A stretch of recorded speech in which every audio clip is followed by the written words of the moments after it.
gentlemen, Trevor Daniel is back on Most Requested Live with Bennett. We got the god Trevor Daniel here on Most Requested Live. Good to see you, man.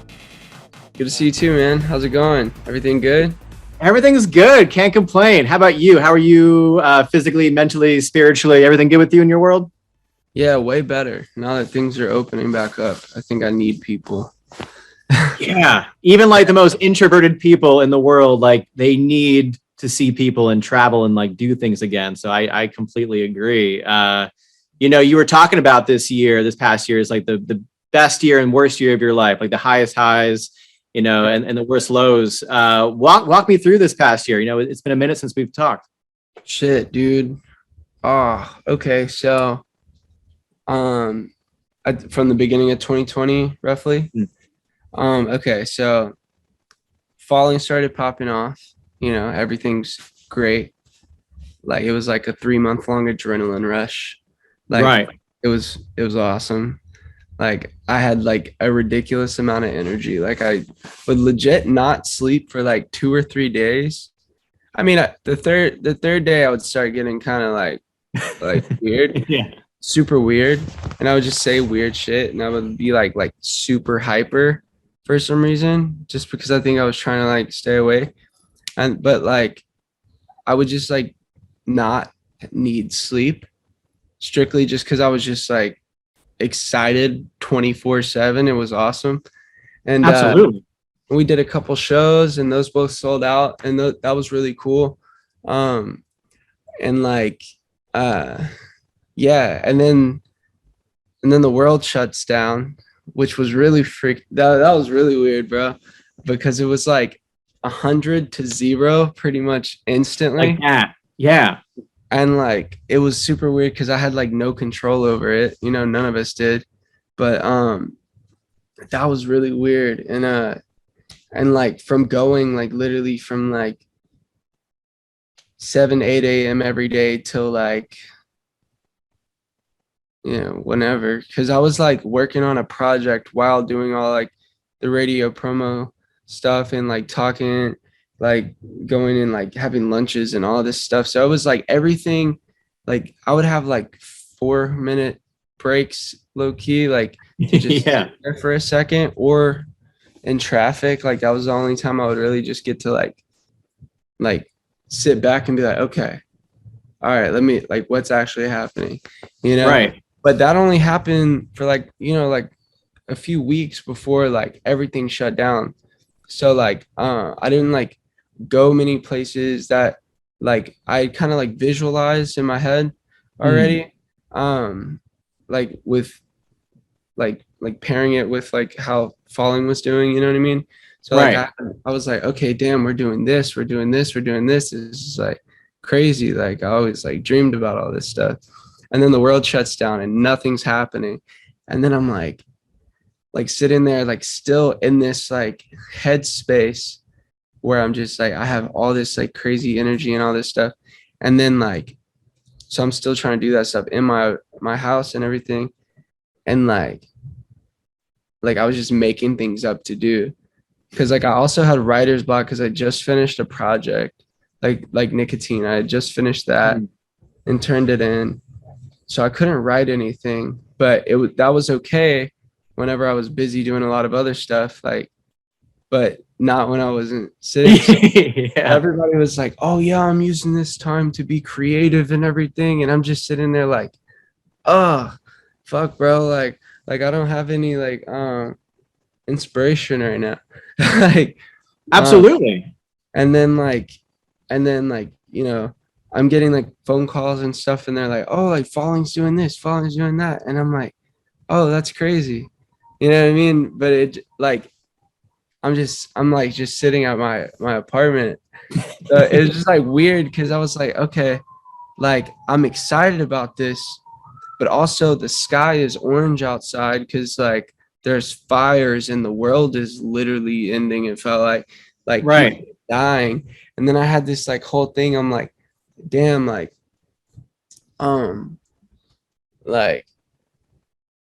like am I like is what I'm doing important? Because like people are literally dying and shit. and I'm sitting here writing love songs. So that like felt weird for a minute. And then like I realized like the only thing that was like comforting me was like listening to music. You know what I mean? So that like finally exited my head. It felt like it took forever. What was your go-to? Who were you listening to? Oh, dude, it was like I was just letting Spotify recommend stuff to me. Pretty much, I would like make a little playlist and just like listen to all the recommended stuff. And it was all over the place, dude. Like it was like a bunch of old stuff too. It was like some Billie Holiday, and then I was listening to like a lot of old stuch. I was into like a lot of Frank Ocean during like quarantine. I was like in a Frank Ocean vibe. Yeah, I feel that.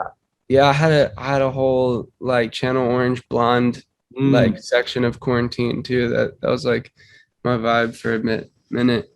Yeah, dude. And then, you know, I had like this panic attack at the beginning, bro, and it was like the weirdest thing ever because it was like a 2 or 3 hour long panic attack, bro. I literally thought I was dying and I didn't know why, and I couldn't like talk myself out of it because I had like anxiety before, but I never had like a panic attack, like where like anything I thought. And I was heavy on WebMD last year too, so that's the worst. I do that to myself all the time. I tell myself not to do it, and then I go down the WebMD train, and now I have every illness, disease known to man. I have 5 seconds to live. And I'm like, what the hell? Why am I doing this? Dude, it's crazy, bro. WebMD like should be deleted. Like most toxic thing on the internet. Dude, honestly, like I don't think I've ever gotten a correct answer from WebMD. Like luckily, like I found a doctor who like I can just text and I'm like, yo, hey bro, like this is happening. He's like, oh, just it's this. It's this, right. Yeah. It was like, that's literally nothing. Please stay off WebMD. He literally ends pretty much every message to me, stay off of WebMD. Exactly. My doctor says too, to stay off it. Like, what the hell are you doing? But you can't help yourself sometimes. It's pretty much like there for anxiety. I feel like it's a good idea, and it's like if you have medical like experience, like it could be helpful for like a quick kind of idea of something because you know how to like differentiate things. But like, for like the average user, I feel like it's just definitely the worst. Yeah. So how'd you get yourself out of it? Because I totally get what you're saying, because we all had similar experiences with the pandemic and you know, being in quarantine and just a mental funk, right? Like you're just all over the place. So you reach to music for inspiration. You're having panic attacks. What got you out of that and more into a creative headspace? Well, it was weird. Like my friend, like from Houston, he pulled up and like he came to LA and just like stayed with me, and like because we were just like we always made music together and everything, and it's usually me, him, and my other homie Friday, but Friday was like working and stuff, and like with his family and everything. So like Vince pulled up and we were just like making random stuff together, and like I still wasn't like really inspired or whatever. So like basically like I guess like around this time last year, it was like a little before this time last year, like the same like Falling went #1, and that was tight. So we like celebrated and it felt like kind of normal and everything.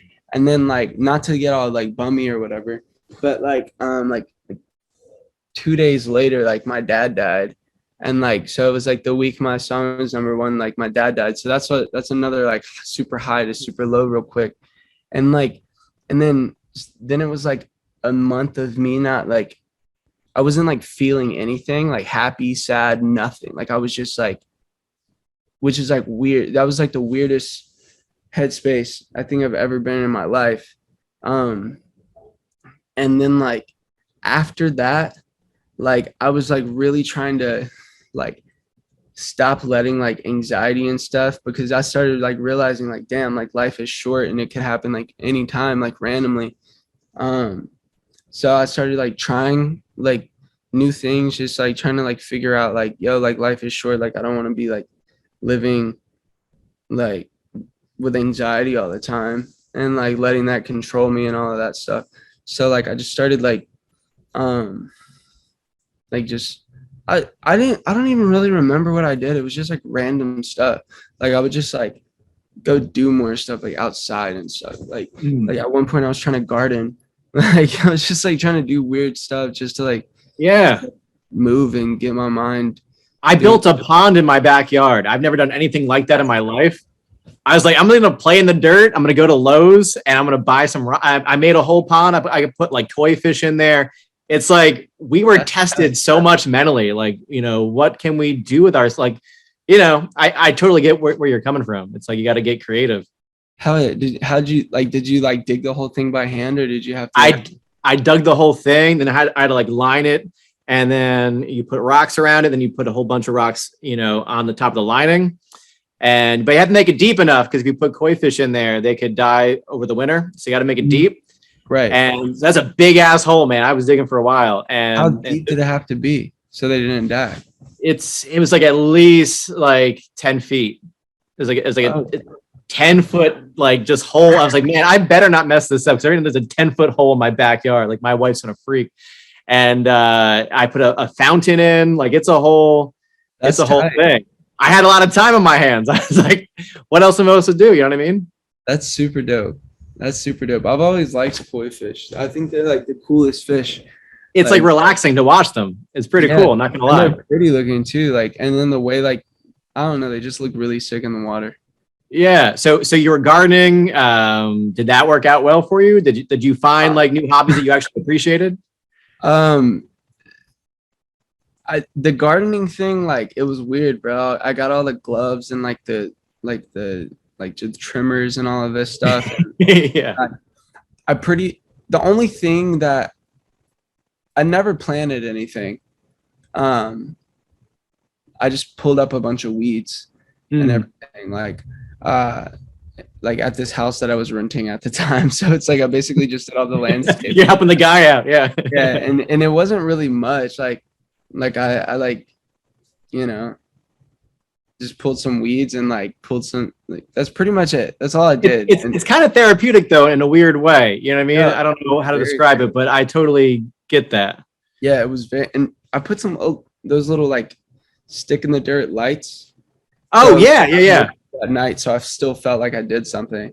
I got those around my pond. Yeah, they're like solar lights. They're pretty sick. We got a garden one of these days. Once the let's do come to Philly, we'll make a pond or something like that. Yeah, dude, I was just in Philly a couple of weeks ago. Like I was out there for which one? Oh, you were at Firefly. Firefly, yeah. Yeah. What was it like to be on stage and like interacting with your fans and humans again? That was tight. Because that was like the festival season was like kind of the first time I really saw everything translate. Like, because we did a couple shows after Falling blew up, like, but they were like, we didn't know how many tickets we could sell still. You know what I mean? So we did it at like the Roxy, and then this other place in New York that was really cool, and it was about the same size as the Roxy. So I think it was like 500-600 cap, something like that. Yeah. So like that was like really dope. But then like the next show after those two was like over a year later at Lollapalooza, you know, Firefly, Breakaway, nice. All these like big ass festivals, and then and Life is Beautiful, all of those, and like so it was like, damn, bro, like this, it was cool. I feel like by Firefly, I'd kind of gotten used to what happens with like festival shows. It's like the sound is like way different than like touring, because like you get like a consistent like set of like equipment you're working with versus like festivals. Like it's like you can't, it's kind of the same, but it's like still totally, you got to reset levels and stuff, and 9 times out of 10 you don't get a sound check, But like we did have a sound check for Firefly, but like for whatever reason, like something happened where we like didn't go. I'm not sure what was up with that. But like I could hear enough. Like I could hear enough. But like at Lala, dude, I couldn't hear anything. Oh But my God. my pack was going out, and I was like freaking out because it was like the last show I did was a year and a half ago in front of like Right. 500 people, Yeah. and everything was great. And now I'm in front of like thousands of people, and I can't hear. I have no tone reference, nothing, and I'm like, yo, what's going on? Hey guys, yo, do you hear what I'm hearing? Like, it's like, Oh my yeah, God. so it was kind of nerve-wracking, but I think I'm used to it now that I have a few under my belt. And Yeah, you're and battle tested now after that. Sheesh. yeah, because even if you take your in-ears out on stage, pretty much all you hear is drums. You know what I mean? Because like the speakers are facing this way and there's no acoustics to bounce it back. So you're hearing like some every now and then, like if you take your in-ears out, you're hearing tons of drums and just like weird stage noise, like vibrations from like all these things that you don't want to be hearing, like shaking, because it takes however much time for the vibration to get back here and shake this thing. So it's like stage sounds horrible if you don't have in-ears on. But at Lala, I took them off and I just like ran into the crowd. So like, and I didn't realize that I was performing to what was happening out here. So there's like a slight delay. So like my drummer was hearing me like behind. Oh my God. So it's like, it's super weird.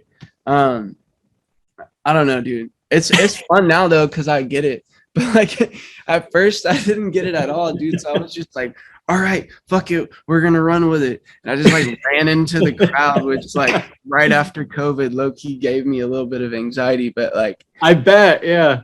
like but like when everybody starts singing, like that shit goes away. So it was like it was really tight. It was really tight. It was really fun, and it was like I think it was an interesting first festival experience. And then Firefly was super tight because we were under this like tent, so it felt like nighttime, so all the lights were hitting. So it was cool. It was That's super sick, especially like you said, like a year and a half of like not having that. So like to have the fans embrace and like hearing your lyrics like sung back at you, like you're like, finally, this is how it should have been a year and a half ago, you know, when you're about to perform and do your thing with the release. So that's exciting, man. And speaking of releases, let's talk about Alone. This song is so freaking dope, man. Congrats on it. Thanks, dude. Thank you. I appreciate you. Yeah. So how did this song come about? And then of course your EP, which drops on the 5th, right? Yep. Yeah. Walk me through this. Heck yeah. So Alone basically was obviously Alice DJ. Was it 99 it came out?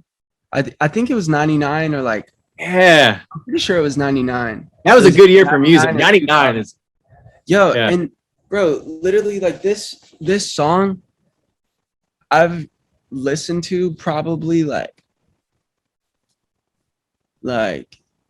dude, I listen to it at least 10 times a week for my entire life probably. Yeah. Like I always listen to this song because I think it's like got the best melodies ever. And yeah, so I was on the way to the studio, this first session I ever did with the Futuristics. And so I didn't know them. And those are always kind of weird because you don't know if you're going to go in and like the vibe's going to be weird. Because if the energy's off, you're not going to make good shit. You're just going to make something really corny and you're going to hate it. And then you're going to waste a day. Yeah. Yeah. And like, so I didn't know them or anything, but I was like listening to music on the way there, trying to get like hyped up and everything. And like that song came on, and then I was like, oh yeah, like tight. And I wasn't really thinking about it. And then Ava Max, she did the da da da da da da. You know what I'm talking about?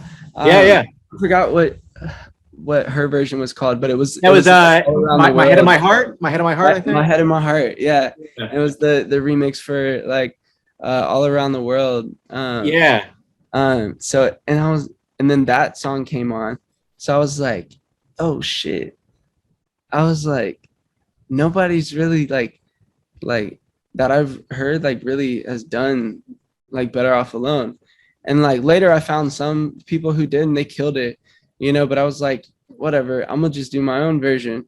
And so Yeah. I went to the studio and like off top, it's kind of weird, especially for the first session, to ask somebody like, yo, do you guys want to do an interpolation? Because like off top, that like takes like hella publishing out of it. You know what I mean? Yeah.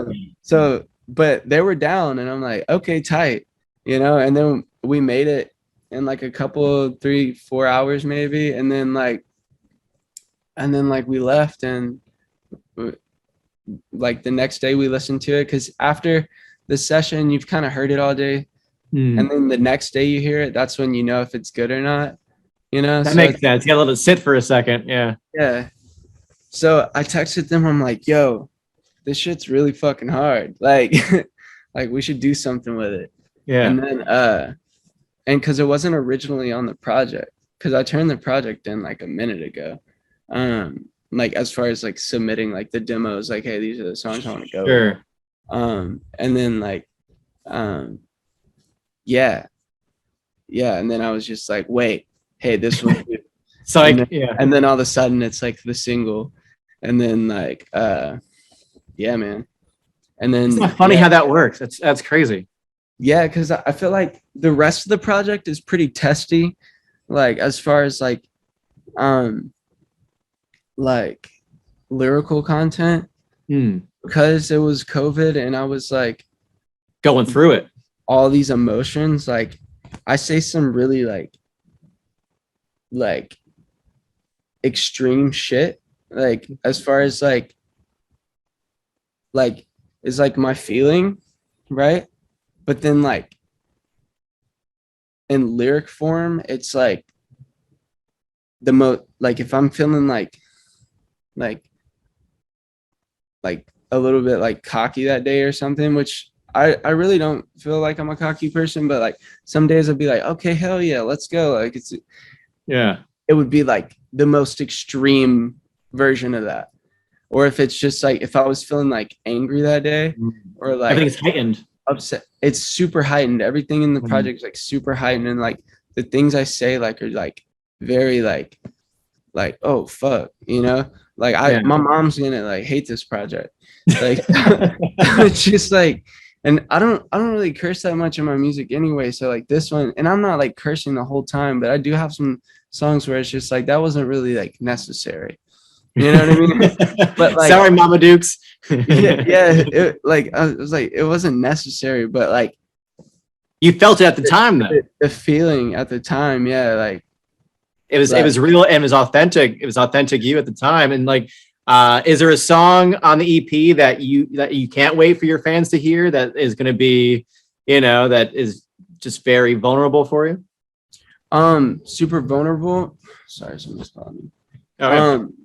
Yeah, there's so it ranges, like pretty much all of them are vulnerable, except for like they're vulnerable in different ways actually, because like there's one called More Than You, or no, I changed the name of that one. Shit, what did I call it? I always love this though. I always love when I hear what the song titles were before. Yeah.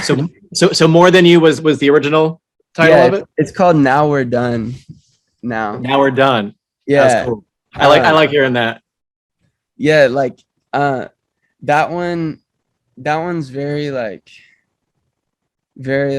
sensitive. It doesn't really sound like it though, because I was like in my feelings, but like really like irritated about the subject, I guess. And then there's one called Antisocial, which is kind of like basically just like about like a lot of the like fake love type of thing, you know what I mean? And like like kind of like highlighting a lot of stuff that like I noticed a lot, like when Falling blew up, like a lot of people were just like gassing me up or whatever, or they would like just like I don't know, like they're just kind of pointing out egos and stuff. I totally hear that. Yeah. And like things within myself too, not just everybody else, but like, but it's called antisocial, and it's basically just like, damn, I don't even want to be here.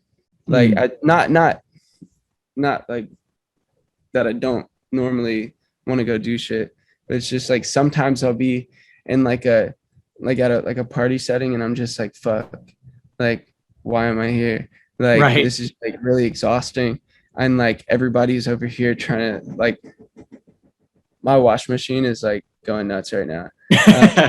But it's just like everybody's just trying to be cool and shit, and like, it's all facade. Like it's all like, it's all yeah. So that's like pretty much what that song's about. And like that one's like I don't know, like I feel like if like I hope my headspace translates well, because it was like such a mix, like a mix up in my head, like that, like a lot of the sounds, like I feel like you could definitely hear it in my voice though, because I was definitely like, yo, like let's get in, let's do it right now. Like, Right. But and then there's like there's like a couple of like oh yo, there's this one called Toxic. I'm excited about pretty much every single one. I like that. Yeah, you should. Toxic, I feel like is like one of the most vulnerable ones. Like but I'm just like, you could also hear like they kind of like damn, this shit like is getting old type of vibe. And then and then there's a couple, like there's one called Da Da Da, and I feel like that one's like kind of party shit, and like in the chorus I'm like low-key like making fun of myself for always making love songs, so the chorus has nothing to do with the verses besides the fact that I'm just like, I was literally in the room like freestyling stuff, and then you could still hear it, and we were like in the room with the speakers playing, so like the worst way to record, but it was just like for like ideas and stuff, so I was like freestyling. And then at the end, he's like, "Oh, that's hard," and like we just like kept that, like the freestyle thing, and it became the hook. And then I just like did this little like melody, and then just like went in and did these verses, and the song literally took like 30 minutes. And then that's wild. Like, yeah, because bro, most of the session we were sitting there like just talking about like what we had been listening to, like and like we were playing like a bunch of Panic at the Disco and stuff like this, and this sounds nothing like Panic at the Disco, you know what I mean? And like, but it was just like we were in there just like all singing like I Write Sins Not Tragedy, like belting that shit. Like, oh yeah, we were just that's like, a goodie. So we were like having a good session, and then we just went in and made the song in like 30 minutes, like everything, and we were just like, yo, tight, okay. And is that how some of the best songs come out? Is like, those unconventional, organic 30 minutes, Or, yeah, sometimes. Sometimes I feel like some songs like take longer, but like, usually like the ones that end up working, I think for me, like Falling was like 2 hours maybe, and that was mostly just like sitting there trying to come up with a second verse that I never ended up putting on the song. You know what I mean? Like I never wrote a second verse, but most of the time was spent me sitting there trying to write a second verse. And I was like, I don't think it needs one. Yeah. So like, yeah, I mean, it was probably shorter than that really. And then like this one, yeah, man. I'm excited for all of them. And then Thirsty is like very like touchy. I'm basically just saying the whole I'm here for it. Get into it. This is good. Thirsty's definitely touchy. That one's like definitely one I don't want my mom to listen to, because I was on that one. Gotta put some parental controls on the album for mom. Yeah. Listen, man, I could talk to you all day about music. We should have a podcast, like a music podcast and pond music and gardening. We'll do a whole podcast. That'd be tight. Let's go. Okay. But Alone Man, such a cool song. Congrats on that. And congrats on the whole EP dropping on the 5th. This was then? What's it called, the EP? That was then. That was then, November 5th. We pretty much have the whole track list now, right? I think you gave me all the Pretty songs. much, yeah. Yeah.